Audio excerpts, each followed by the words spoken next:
Salut tout le monde, nous revoilà cette fois donc à Motorland. Comme vous pouvez voir, bon, je commence à être habitué un peu avec le circuit maintenant. Pour parler donc d'une bagnole dont je n'ai pas encore parlé. J'ai déjà fait une course avec, j'ai déjà fait quelques modifications dessus, on va en parler un petit peu tout à l'heure.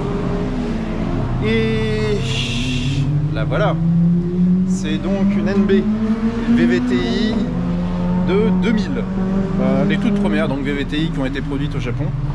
Et aujourd'hui donc c'est la première fois que je viens ici avec une géo correcte et avec une bagnole qui avance un peu correctement normalement. Donc différentiel correct, frein correct, géo correct.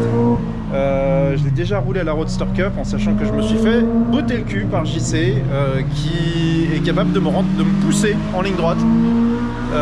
Donc il y a quand même un petit truc qui va pas, c'est soit ça va pas de mon côté, soit la caisse de JC est vraiment trop rapide. J'aurais mieux fait de me la garder plutôt que de la lui revendre. Mais bon, dans tous les cas, aujourd'hui c'est plus du test sur un circuit technique. La vitesse pure est pas trop importante. Il y a pas mal de bagnoles qui tournent. Une S2000 qui a l'air d'envoyer du assez gros. Il y a une Lotus juste derrière. Encore de la Civic, S2000, Miata, enfin bref, et une Honda S660 juste là.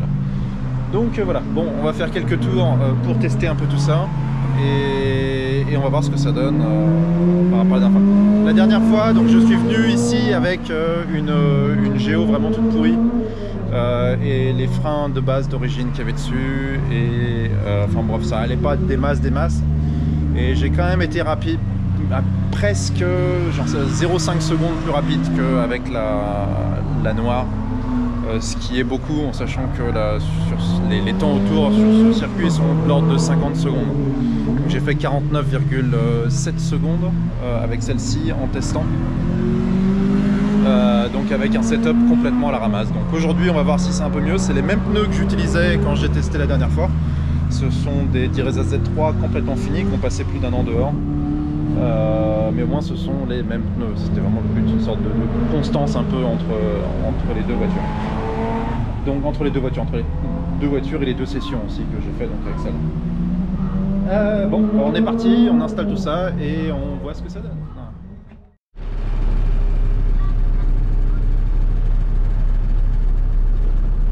Allez, on est parti.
Ok, bon, alors bon, vous avez pu voir un petit peu les quelques runs, enfin j'ai pris juste quelques tours, hein, histoire de, c'est vraiment juste histoire de faire une vidéo et de parler un petit peu de la dernière merguez. Donc à l'origine c'était vraiment une bagnole de drift, hein. L'angle de comment... Je vais couper le ventilo, mais l'angle est vraiment énorme par rapport à une version d'origine.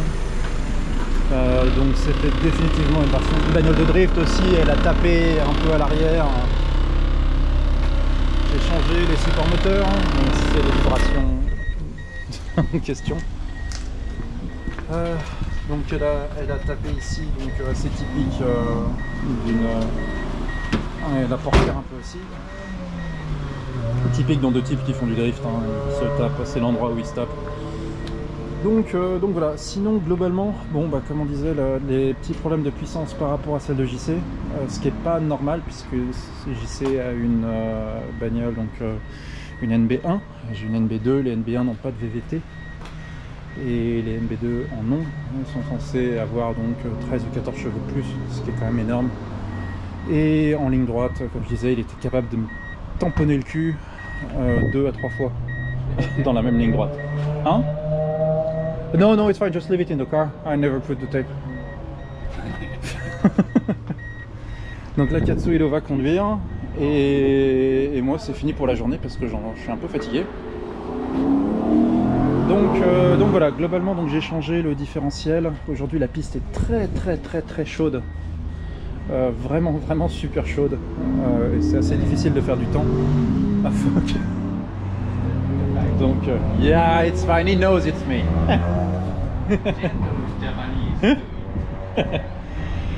donc voilà, globalement, bon, j'en suis quand même assez content.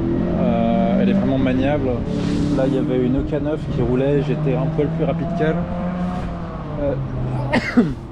Et une S2000 qui avait l'air assez bien préparée. On peut voir, vous avez sûrement vu dans les follow run. Pardon, dans les embarqués. Donc la S2000 tournait exactement en 49,05, un truc dans le genre. Moi j'ai fait 50,04, donc voilà, elle est exactement une seconde plus rapide. Et la EK9 qui est je sais plus où, bah, elle est là-bas, si vous arrivez à la voir derrière. La EK9 tournait donc elle est en A052, qui sont des pneus vraiment largement meilleurs que ceux-là qui ont passé un an dehors. Et tournait en 50,11, donc à peine plus lent, mais quand même un peu plus lent. Donc bon, je suis quand même content de la bagnole. J'essaie de comprendre quels sont ces problèmes de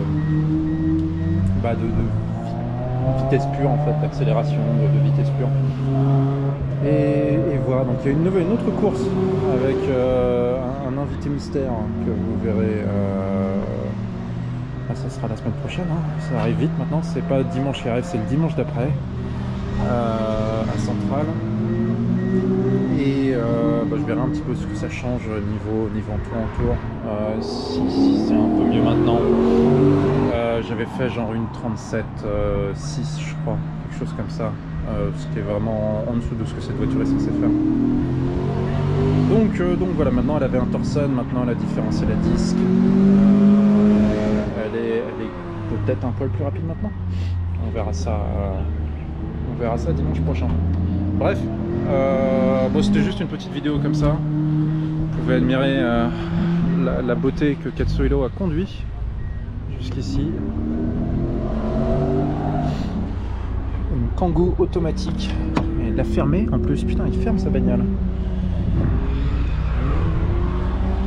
La grande classe.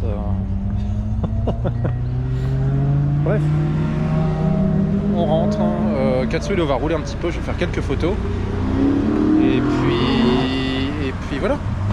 La prochaine fois ça va être la course à Centrale, ça s'appelle le Good Ride Radial Challenge. Donc voilà, à plus, ciao.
Il est un peu bourrin sur les bords quand même.